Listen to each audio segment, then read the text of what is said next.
Now, let's dive into today's story. Chapter 1. The Foundation of Trust. Detective Robert Bobby Sinclair had built his life on three pillars: justice, loyalty, and family. After 15 years with the Chicago PD, he'd seen enough betrayal to know its true cost, yet somehow believed his own fortress was impenetrable. His wife, Christine, had been his college sweetheart, a kindergarten teacher with warm brown eyes and a laugh that could disarm the most hardened criminal.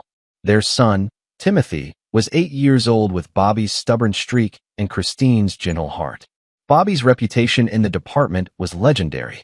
He'd never let a case go cold, never backed down from a threat, and never forgave those who crossed him. His partner, Detective Lisa Rodriguez, often joked that Bobby held grudges like other people held their breath, tightly and for far too long. But it was this very trait that had made him one of the most successful detectives in the city. When Bobby Sinclair wanted justice, he got it, no matter how long it took or what lines he had to cross. The Sinclair household seemed perfect from the outside. Their suburban home on Maple Street was immaculate, with Christine's garden blooming year-round and Timothy's bicycle permanently stationed by the front porch. Bobby worked long hours, but he never missed Timothy's baseball games or Christine's school events. He believed in being present, in showing up when it mattered. Christine taught at Riverside Elementary, where she'd worked for 7 years.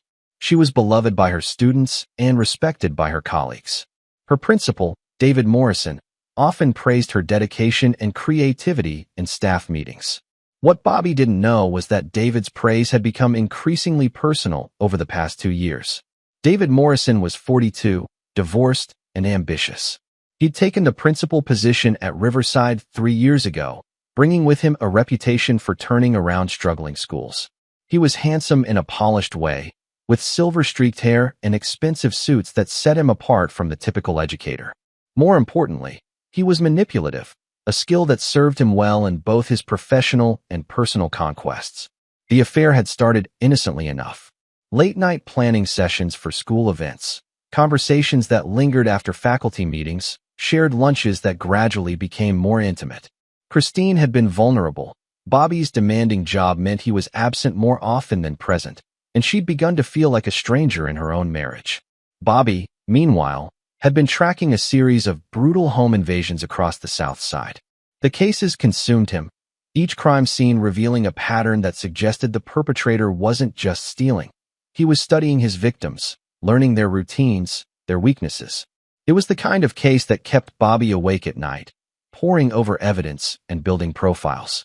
He never suspected that while he was hunting monsters in the shadows, his own home was being invaded by a different kind of predator.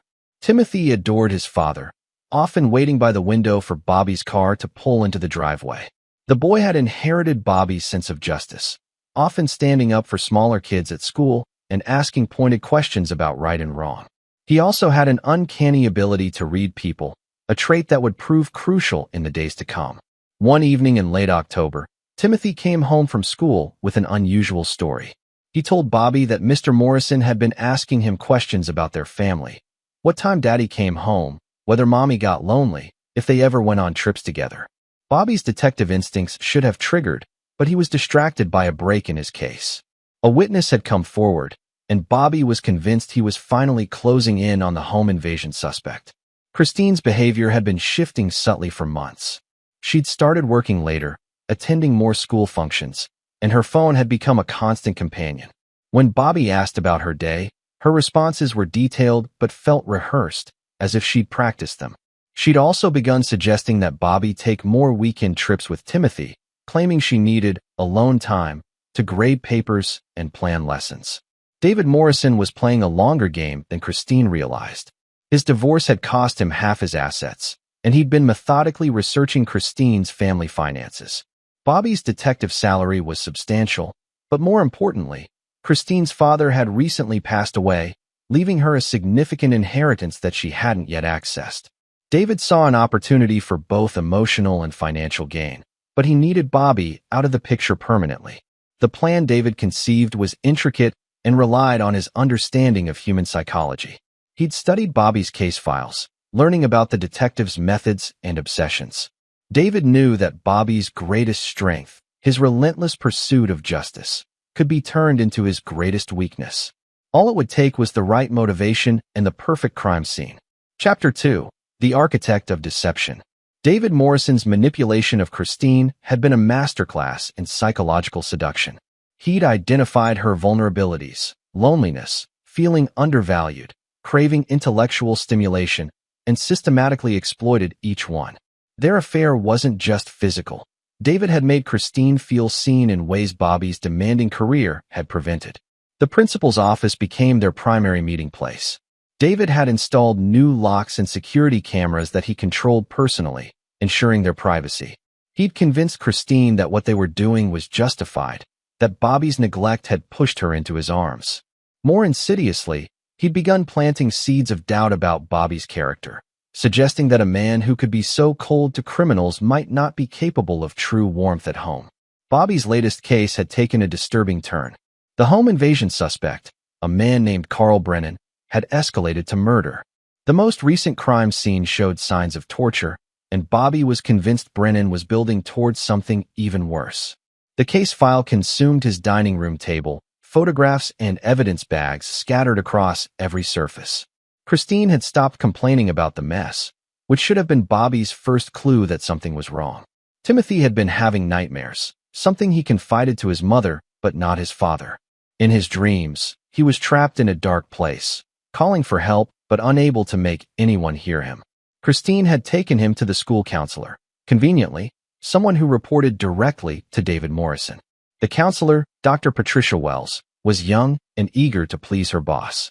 When David asked her to document Timothy's concerning behavioral patterns, she complied without question. David's plan required careful timing and an understanding of Bobby's psychological profile. He'd researched the detective's past cases, noting Bobby's tendency to become obsessively focused when children were involved. David also knew that Bobby had grown up in foster care after his own parents died in a car accident when he was 10. The detective's fierce protectiveness of Timothy wasn't just paternal, it was deeply personal. The school's Halloween carnival provided David with the perfect opportunity to advance his scheme. As principal, he was responsible for organizing the event, which meant he controlled the volunteer schedules, security arrangements, and venue access. More importantly, he knew Bobby would be working that night, pursuing a lead on the Brennan case. Christine had volunteered to run the face-painting booth, a decision David had carefully influenced. He'd arranged for them to have access to the school's basement storage area, where they could be alone without interruption. What Christine didn't know was that David had been preparing the basement for weeks, installing equipment that would serve a very different purpose than their romantic encounters. Timothy loved the Halloween carnival, particularly the haunted house that the older students created each year. This year, David had taken special interest in the attraction, personally overseeing its construction in the school's basement maze. He'd convinced the student organizers to make it more elaborate than ever before, with multiple rooms and hidden passages that few people besides himself knew about. On the night of the carnival, Bobby received a call from his informant. Carl Brennan had been spotted in a warehouse district on the south side, and Bobby's captain had authorized a raid. Bobby kissed Christine goodbye, ruffled Timothy's hair, and promised to be back before the carnival ended.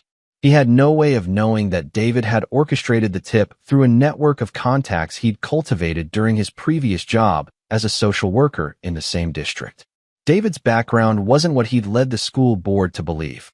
Before becoming an educator, he'd worked as a clinical social worker specializing in child psychology.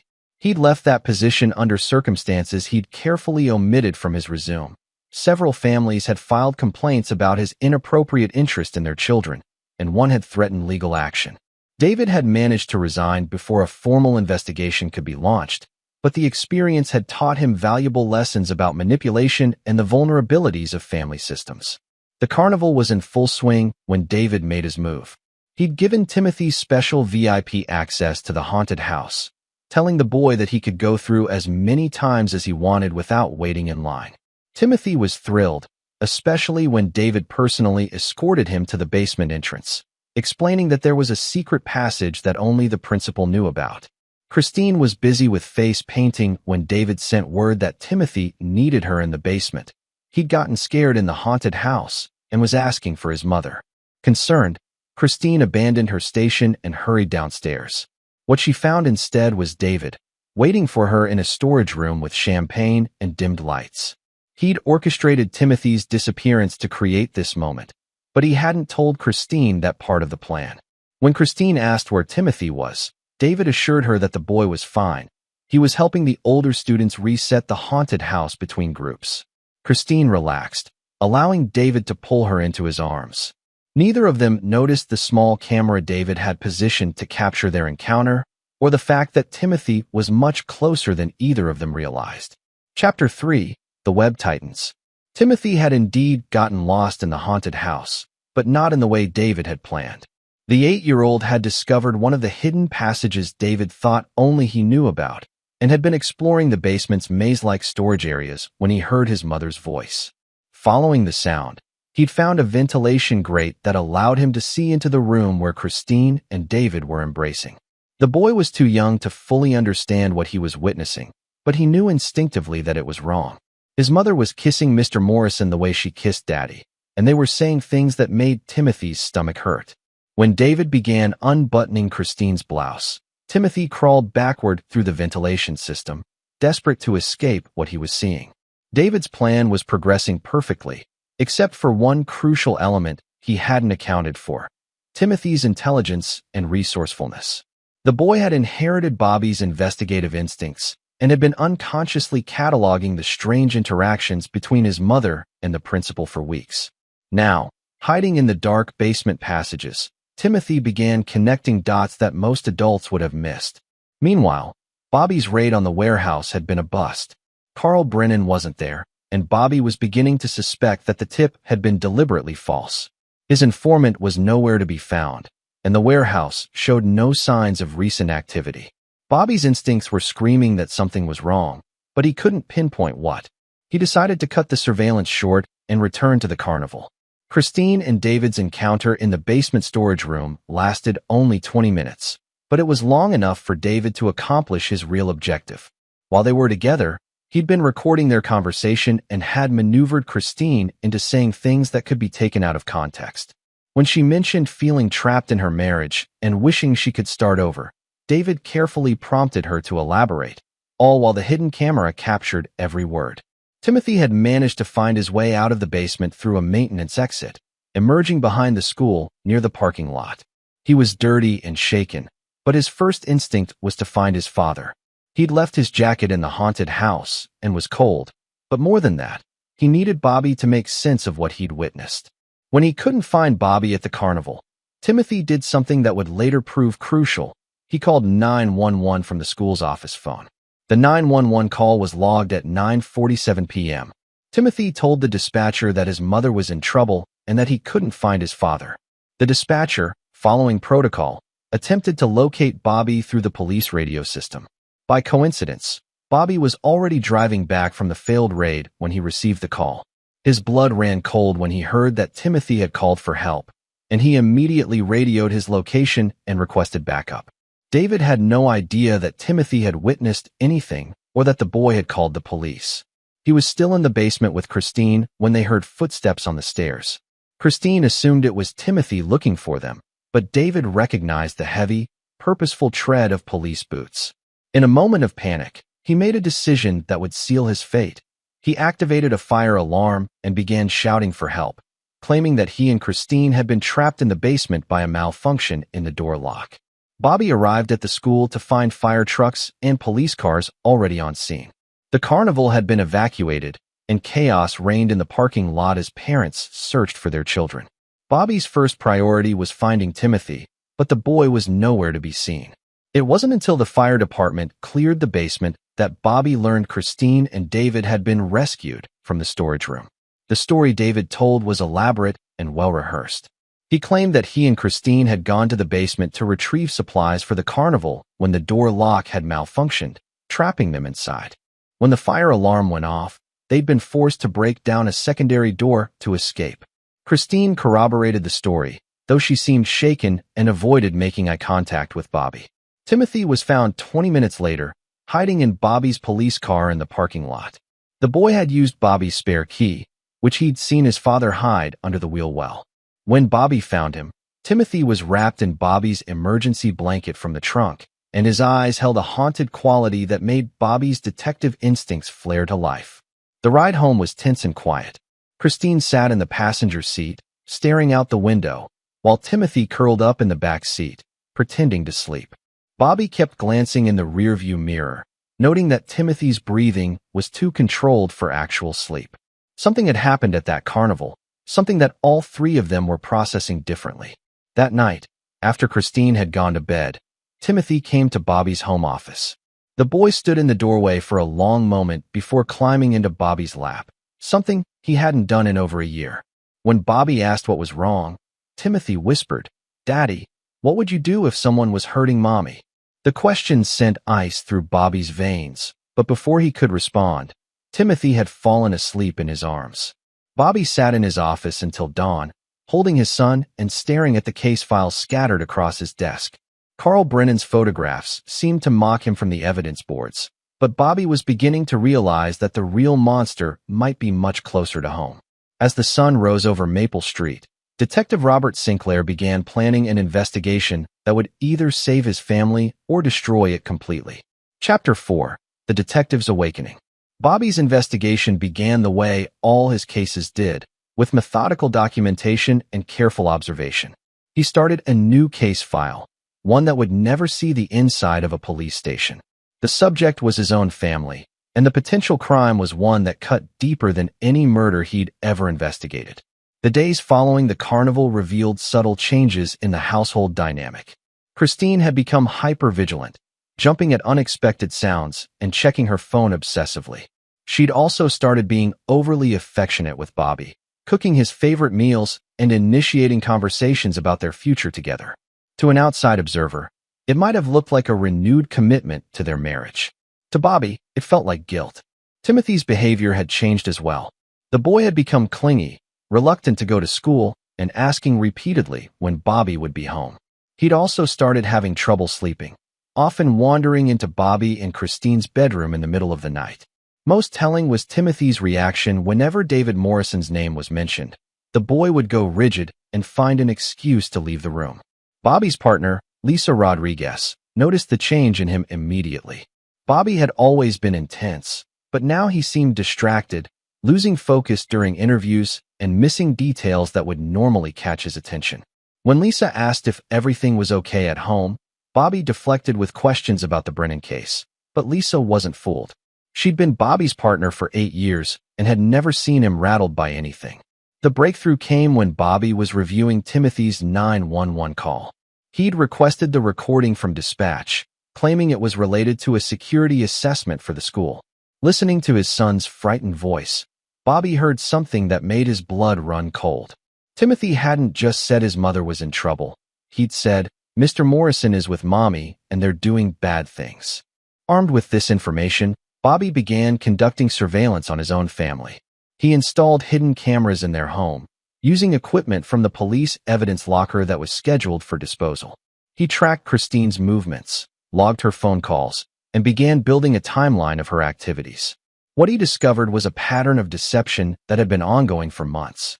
Christine's affair with David Morrison was extensive and well-documented once Bobby knew what to look for.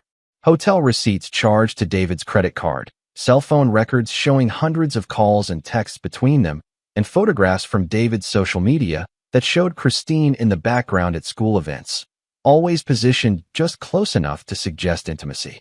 But Bobby's investigation revealed something more disturbing than adultery. David Morrison's background check had been cursory when he was hired at Riverside Elementary. Bobby's deeper dive revealed the complaints from David's previous job, the families who had accused him of inappropriate behavior with their children, and the suspicious circumstances of his departure. David wasn't just a cheating spouse. He was a predator who had systematically targeted Christine and, by extension, Timothy. The hidden cameras in Bobby's house captured conversations that made his suspicions concrete. David had been visiting their home during Bobby's work hours, and his interactions with Timothy were inappropriate by any standard. The man had been questioning Timothy about his father's work schedule, his mother's habits, and the family's financial situation. Most disturbingly, David had been grooming Timothy, using techniques that Bobby recognized from his training in child psychology. Bobby's discovery of David's true nature triggered something primal and dangerous. This wasn't just about adultery anymore. It was about a predator who had infiltrated his family and was using his wife's vulnerabilities to gain access to his child. Every protective instinct Bobby possessed screamed for immediate action, but the detective in him knew that careful planning would be more effective than righteous fury. Lisa Rodriguez finally cornered Bobby in the precinct parking lot, demanding to know what was going on. Bobby had always trusted Lisa implicitly, and he found himself telling her everything. Lisa listened without judgment, her own parental instincts engaging as Bobby described David's behavior toward Timothy. When Bobby finished his account, Lisa asked one simple question: "What do you need me to do?" Together, Bobby and Lisa began planning an operation that would exist entirely outside official channels. They couldn't involve child services or the district attorney's office without concrete evidence of David's crimes against Timothy, and they couldn't trust that the school administration would take appropriate action given David's position. They needed to create a situation where David would reveal his true nature while protecting Timothy from further harm. The plan required Bobby to appear unsuspecting while gathering evidence that would destroy David both personally and professionally. Lisa would provide technical support and surveillance assistance, using her contacts in the cybercrime division to access David's digital communications. Most importantly, they would use Bobby's knowledge of criminal psychology to manipulate David into making mistakes. Bobby's first move was to schedule a meeting with David Morrison under the guise of discussing Timothy's recent behavioral issues at school. He played the concerned father perfectly, asking David for advice about Timothy's nightmares and reluctance to attend school events. David, confident that his manipulation of Christine had made him untouchable, agreed to the meeting eagerly. During their conversation, Bobby observed David carefully, noting the man's body language and verbal patterns. David's questions about Timothy were probing and inappropriate, focusing on the boy's fears and vulnerabilities rather than his academic progress. Most revealing was David's suggestion that Timothy might benefit from one-on-one counseling sessions in his office, sessions that David would personally conduct.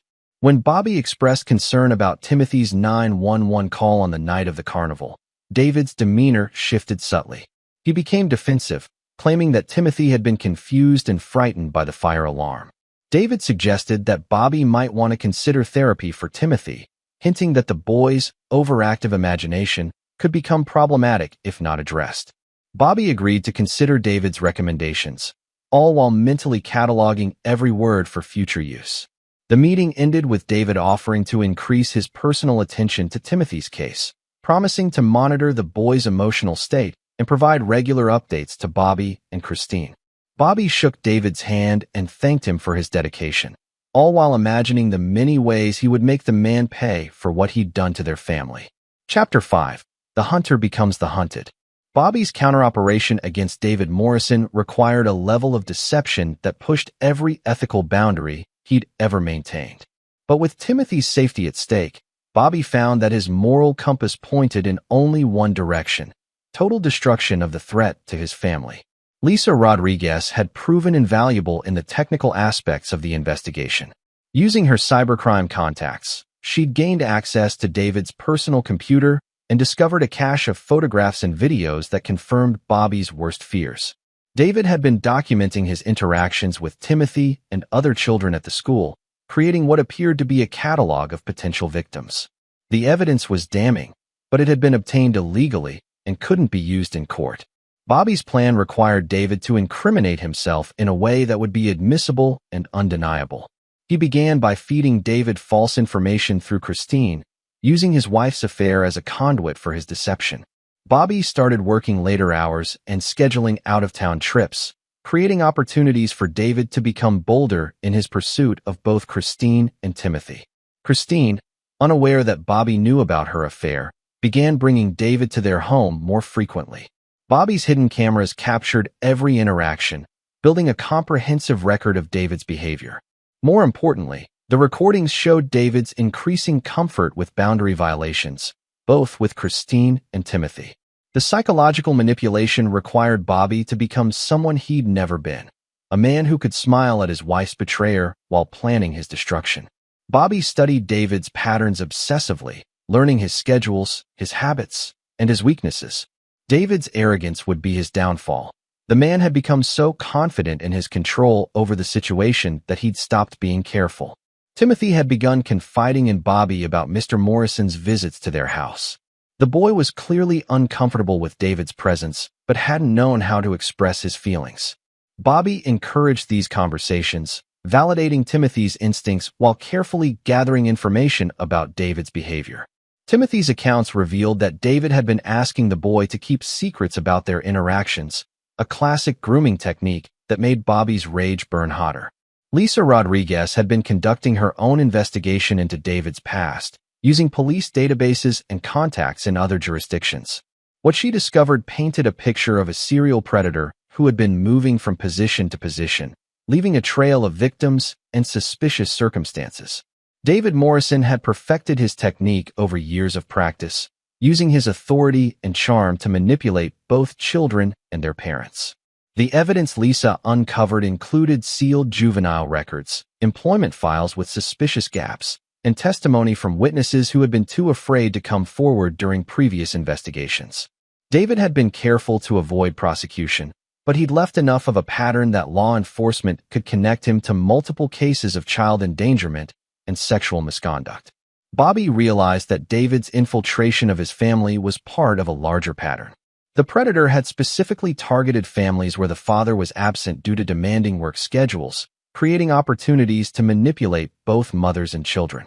Christine wasn't David's first victim, and Timothy wouldn't be his last if Bobby didn't stop him. The plan Bobby conceived was intricate and merciless. He would use David's own psychological techniques against him, creating a trap that would expose the predator's true nature while protecting Timothy from further harm. The operation required perfect timing and complete commitment, but Bobby was prepared to sacrifice everything to ensure his family's safety.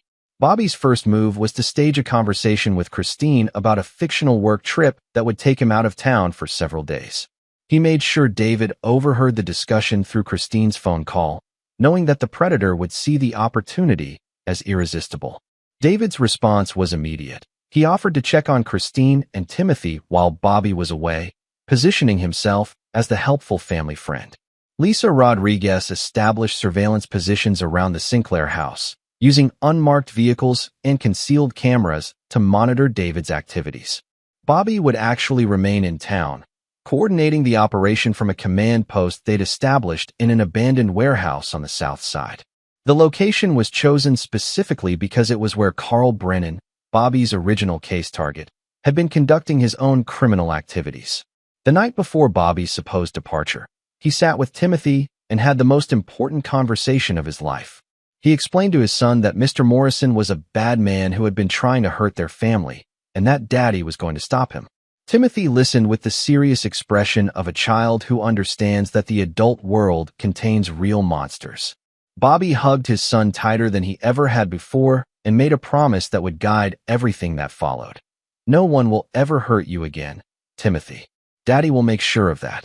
The 8-year-old looked up at his father with complete trust and whispered, "I know, Daddy. You're the strongest person in the world." As Bobby prepared to leave for his fake trip, he took one last look at his family home. By the time he returned, everything would be different. David Morrison would be exposed, Christine would face the consequences of her betrayal, and Timothy would be safe. Bobby had spent his career pursuing justice for strangers. Now he would pursue vengeance for his own blood. Chapter 6. The Trap Springs.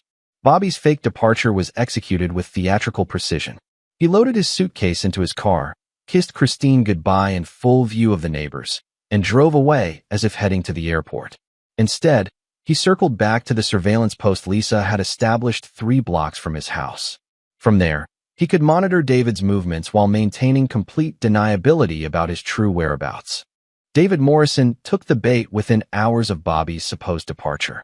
He arrived at the Sinclair house at 7 p.m., ostensibly to check on Christine and Timothy. Lisa's surveillance cameras captured his arrival, and Bobby's hidden house cameras documented everything that happened inside. David's behavior immediately crossed professional boundaries, embracing Christine too intimately and asking Timothy invasive questions about his feelings regarding his father's absence. Timothy played his role perfectly, having been coached by Bobby on how to respond to David's manipulation attempts.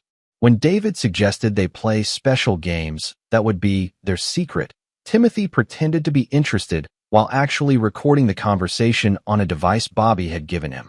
The 8-year-old's courage in the face of a predator was both heartbreaking and inspiring to Bobby, who watched from the surveillance post with murder in his heart. Christine's behavior revealed the full extent of her betrayal. With Bobby gone, she allowed David to openly act as the man of the house, discussing plans for their future together and even suggesting that Timothy might be happier with a new daddy who could spend more time with him.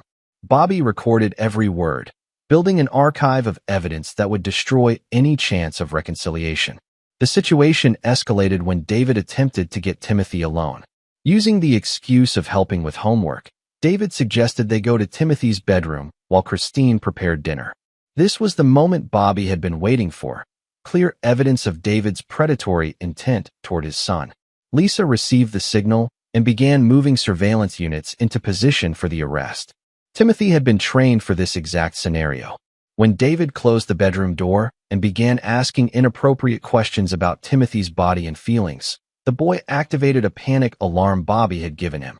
The silent signal transmitted directly to Bobby's phone, confirming that the trap had been sprung.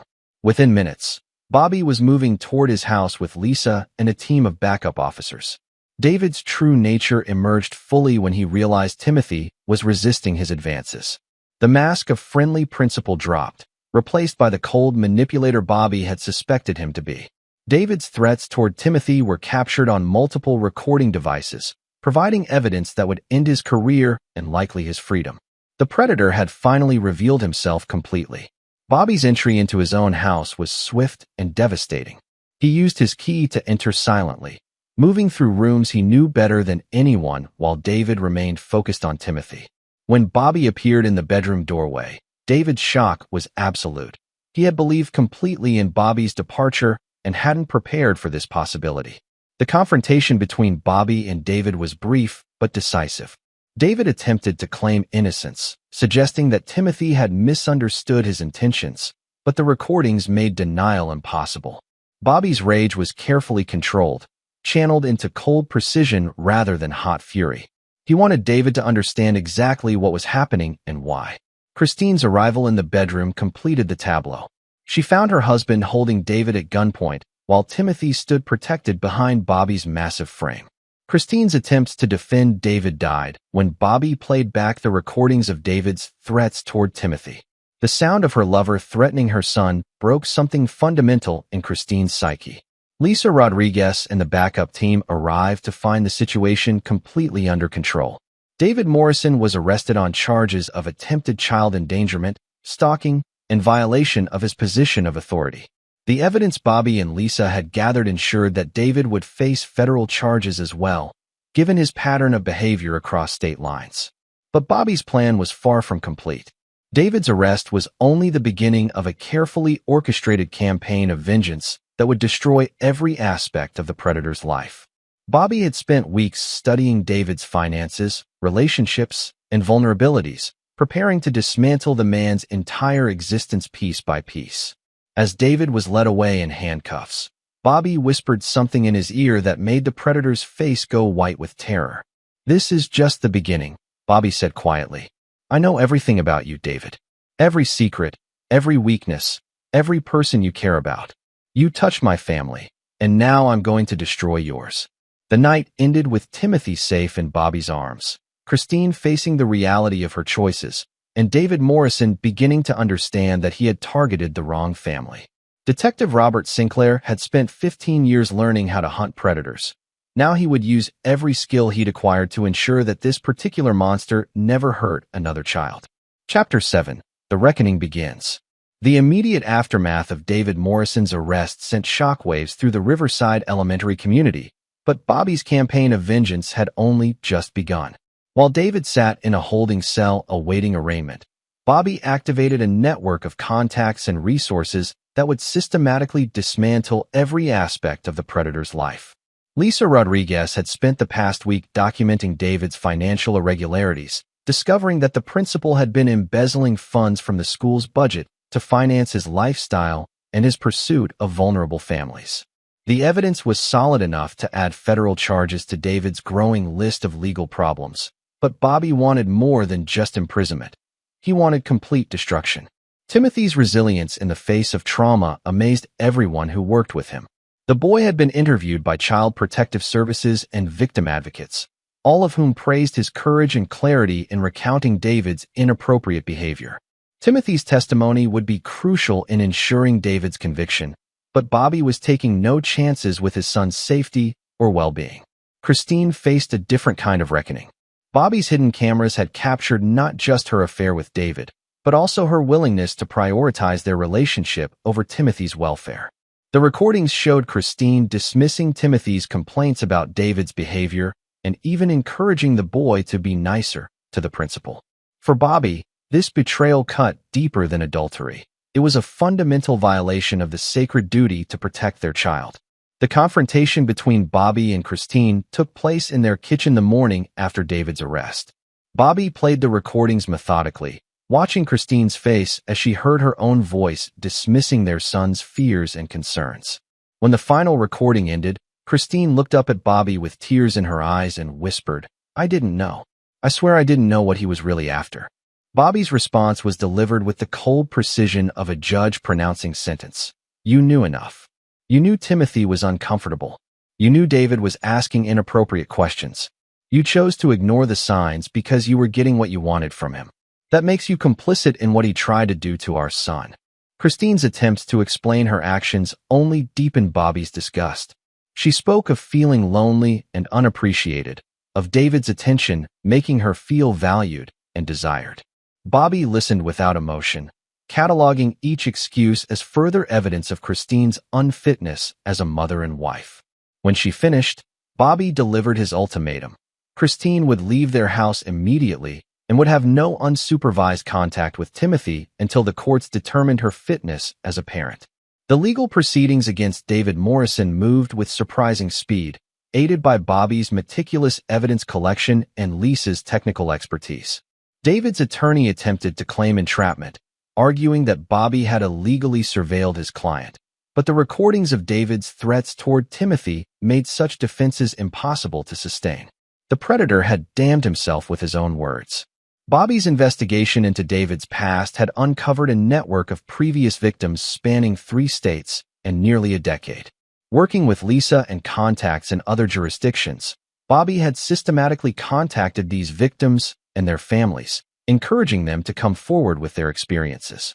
The resulting avalanche of testimony painted a picture of a serial predator who had refined his techniques over years of practice. The media attention surrounding David's arrest and the revelation of his pattern of abuse made him a target for vigilante justice. Bobby neither encouraged nor discouraged these threats, but he made sure that David was aware of each one. Every day in jail, David received updates about his deteriorating situation, the loss of his pension, the seizure of his assets, and the complete destruction of his reputation. But Bobby's most devastating attack on David was personal rather than legal. Through careful research, Bobby had identified David's elderly mother in a nursing home in Indiana. The woman had no idea about her son's crimes and had been proud of his supposed success as an educator. Bobby arranged for her to receive copies of the court documents and news articles about David's arrest, ensuring that she understood exactly what her son had become. David's ex-wife, who had remained silent about the reasons for their divorce, was contacted by Bobby and encouraged to share her story with prosecutors. Her testimony revealed that David's inappropriate interest in children had been a factor in their marriage's failure, but she had been too afraid to come forward during their divorce proceedings. Bobby's investigation had given her the courage to finally speak the truth. The school district where David had been employed faced massive liability for their failure to properly vet his background and investigate previous complaints. Bobby had filed a civil lawsuit on Timothy's behalf, seeking not just monetary damages, but also complete reform of the district's hiring and supervision practices. The case had attracted attention from advocacy groups and promised to set precedents for how schools handle suspected predators. Christine's family turned against her when they learned the full scope of her betrayal. Bobby had systematically contacted her parents, siblings, and close friends, providing them with evidence of her affair and her failure to protect Timothy. The social isolation that resulted was complete and devastating. Leaving Christine with no support system beyond the attorney Bobby had forced her to hire for the custody proceedings. Timothy's recovery was Bobby's primary concern throughout the legal and personal chaos. The boy was receiving counseling from specialists in childhood trauma, but his strongest source of healing was his father's unwavering presence and protection. Bobby had taken leave from the police department to focus entirely on his son's needs, ensuring that Timothy felt safe and loved despite the upheaval in their family. As David Morrison sat in his cell awaiting trial, he began to understand the full scope of Bobby Sinclair's vengeance. Every aspect of his life was being systematically destroyed by a man who had the skills, resources, and motivation to ensure that justice was not just served, but weaponized. The predator who had thought himself clever enough to manipulate a police detective's family was learning that some enemies are too dangerous to make. Chapter 8. The Final Hunt. 6 months after David Morrison's arrest, Bobby Sinclair had become a different man, harder, more focused, and utterly without mercy for those who had threatened his family. The legal proceedings against David were concluding successfully, but Bobby's personal campaign of vengeance was entering its final phase. David would soon discover that prison was only the beginning of his punishment. Timothy had made remarkable progress in his recovery, aided by specialized therapy and Bobby's constant presence. The 8-year-old had returned to school, a different school in a different district, and was showing signs of resilience that amazed his counselors. Most importantly, Timothy had maintained his trust in his father, understanding that Bobby had protected him when it mattered most. Christine's life had been comprehensively destroyed by the consequences of her choices. The custody hearing had been swift and decisive. Bobby had been granted full custody of Timothy, with Christine receiving only supervised visitation rights. Her teaching career was over, her reputation ruined, and her family relationships permanently damaged. She had moved to a small apartment across town and was working as a grocery store clerk to pay her legal fees. David Morrison's trial had been a media sensation, with testimony from multiple victims spanning his entire career. The evidence Bobby and Lisa had gathered proved David's guilt beyond any reasonable doubt, and the jury had convicted him on all charges. He was sentenced to 25 years in federal prison without possibility of parole, but Bobby's plans for him extended far beyond the legal system. Lisa Rodriguez had been promoted to detective sergeant, partly in recognition of her work on the Morrison case. She remained Bobby's closest ally in ensuring that David's punishment continued behind bars. Through their law enforcement contacts, they had arranged for David to be placed in a facility where his crimes against children would be well known to the general population. Bobby's investigation into David's financial affairs had uncovered hidden assets and offshore accounts that David had used to fund his predatory lifestyle. Working with federal agents, Bobby had ensured that every dollar was seized and redirected to victim compensation funds. David would leave prison with nothing but the clothes on his back, assuming he survived his incarceration. The nursing home where David's mother resided had received an anonymous donation sufficient to cover her care for the remainder of her life. Bobby had visited the elderly woman once, sitting with her as she wept over what her son had become. She had asked Bobby to forgive her for raising such a monster, and Bobby had quietly assured her that a parent could not be held responsible for their adult child's choices. David's ex-wife had remarried and moved to another state, finally free from the shadow of her association with a predator. Bobby had ensured that David's conviction would follow him wherever he went, making it impossible for him to rebuild his life after his release. Every employer, every landlord, and every person David tried to connect with would know exactly what he was. The school district had implemented sweeping reforms in response to the lawsuit Bobby had filed on Timothy's behalf. New background check procedures, mandatory reporting training, and victim advocacy programs were now in place across the entire system. The settlement money had been placed in a trust fund for Timothy's education and future needs. Bobby's return to active duty with the Chicago PD had been triumphant. His handling of the Morrison case had earned him commendations from the department and recognition from federal law enforcement agencies. More importantly, his colleagues now understood that Bobby Sinclair was not a man to be crossed. He would pursue justice with relentless determination regardless of personal cost.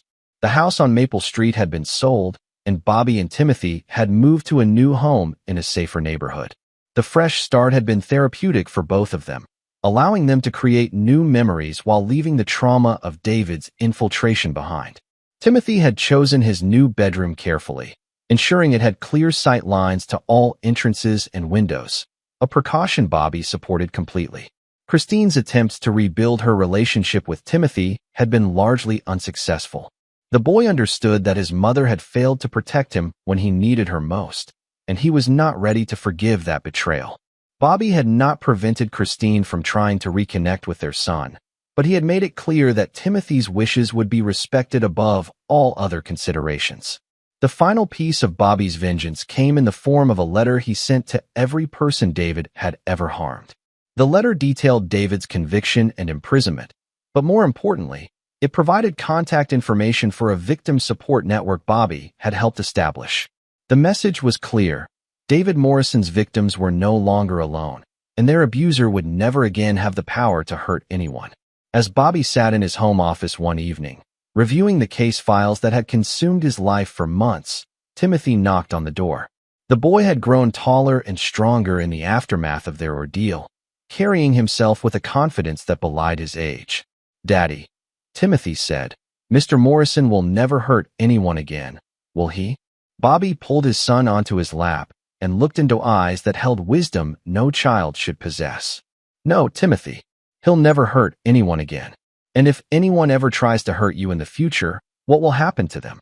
Timothy's response was delivered with absolute certainty. "You'll stop them, Daddy. You always protect me." Bobby hugged his son tighter and made a silent promise to himself and to every other potential victim David Morrison might have claimed. Some predators operated in darkness, counting on shame and silence to protect them, but they had never faced Detective Robert Sinclair, a man who understood that true justice sometimes required going beyond the law to ensure that monsters stayed in their cages forever. Chapter 9: Resurrection and Reckoning. 5 years had passed since David Morrison's conviction, and life had found a new rhythm for Bobby and Timothy Sinclair. The boy was now 13, excelling in school and showing early signs of his father's analytical mind. They had built a strong, trusting relationship founded on honesty and mutual respect. Bobby had never remarried, choosing instead to focus entirely on his son's development and his own career advancement. The call came on a Tuesday evening in October, the same month when their nightmare had originally begun. Bobby was reviewing case files when his phone rang with a number he didn't recognize. The voice on the other end was shaky and terrified. "Detective Sinclair? This is Warden Matthews at Millfield Federal Correctional Facility. I need to inform you that David Morrison was found dead in his cell this morning." Bobby's reaction was carefully controlled. He expressed appropriate concern and asked the relevant questions, but internally he felt only satisfaction. David's death in prison had been inevitable given his crimes and Bobby's careful orchestration of his placement among the general population. The warden explained that Morrison had been killed by fellow inmates who had learned about his crimes against children. Timothy was doing homework in the kitchen when Bobby ended the call. The boy looked up at his father's expression and immediately understood that something significant had happened. "Is it about Mr. Morrison, Dad?" Timothy asked with the directness that had become his trademark. Bobby sat down beside his son and explained that the man who had tried to hurt their family was dead. Timothy's response surprised Bobby with its maturity. "I'm glad he's dead, Dad. Not because I wanted him to suffer, but because now other kids will be safe." The 13-year-old had grown into a young man who understood justice and the necessity of protecting innocence. Bobby realized that his son had inherited not just his analytical abilities, but also his sense of moral clarity. Christine had attempted to re-establish contact with Timothy several times over the years, but the boy had consistently refused. Her supervised visitations had ended when Timothy turned 12 and could legally express his preference for no contact with his mother. Christine had moved to another state and remarried, but she sent birthday cards that Timothy threw away unopened. The revelation of David's death prompted Bobby to revisit the evidence he had collected during his investigation. Hidden in his home safe were recordings and documents that revealed the true scope of David's crimes. Evidence that had been too sensitive to present during the trial, but had informed Bobby's understanding of the predator's methods and victims. Among these files was a recording that Bobby had never shared with anyone, not even Lisa Rodriguez. It was David's confession, obtained during a conversation Bobby had with him in jail before the trial. David had admitted to crimes spanning decades, describing his victims with clinical detachment and expressing no remorse for the lives he had destroyed. The recording also contained David's threats against Bobby and Timothy, promises of future revenge that would never be fulfilled. David had been convinced that his connections and resources would eventually secure his freedom, and he had planned to make the Sinclair family pay for his prosecution. Bobby had listened to these threats with cold fury, understanding that David's death in prison had been the only way to ensure permanent safety for his son. Timothy's development into adolescence had been remarkably smooth despite the trauma of his early childhood. He had learned to trust his instincts about people, maintaining appropriate boundaries while forming healthy friendships. His counselors had consistently praised his emotional intelligence and resilience, noting that Bobby's protective presence had prevented lasting psychological damage. The boy had also developed an interest in law enforcement, often asking Bobby about his cases and expressing a desire to follow in his father's footsteps. Bobby encouraged this interest while ensuring that Timothy understood the full weight of such a career choice. The boy had seen firsthand what evil looked like, and he was determined to spend his life fighting it. Lisa Rodriguez had been promoted again and now headed the department's Special Victims Unit. She and Bobby remained close friends and professional allies, often consulting on cases involving crimes against children. Lisa had never married, claiming that her partnership with Bobby had set the standard too high for any romantic relationship to meet. The Sinclair house had become an unofficial sanctuary for other families dealing with similar traumas. Bobby's expertise in handling predator cases had made him a sought-after consultant, and his home often hosted support group meetings for parents whose children had been victimized. Timothy participated in these gatherings when appropriate, offering hope to younger victims through his own recovery. Christine's remarriage had produced a daughter, Timothy's half-sister whom he had never met. Christine had tried to use the child as leverage to re-establish contact with Timothy, but Bobby had made it clear that any relationship would depend entirely on Timothy's choice. The boy had shown no interest in meeting his mother's new family, viewing them as strangers who had no place in his life. The final piece of Bobby's long-term planning came to fruition on Timothy's 14th birthday. Bobby presented his son with a gift that represented both closure and preparation for the future: a complete set of self-defense training equipment and enrollment in advanced martial arts classes. Timothy would never again be helpless in the face of a predator. As they stood together in their backyard, installing the punching bag that would become central to Timothy's training routine, Bobby reflected on the journey that had brought them to this point. He had lost a wife to betrayal and gained an unbreakable bond with his son. He had destroyed a predator and created a safer world for countless children. Timothy tested the bag with a solid punch that showed proper form and surprising power for his age. He looked at his father with eyes that held both determination and love. "Thanks, Dad, for everything. For protecting me, for teaching me, and for never giving up on what's right." Bobby placed his hand on his son's shoulder and spoke the words that had guided him through their darkest days. "That's what fathers do, Timothy. We protect our children, and we make sure the monsters stay in their cages.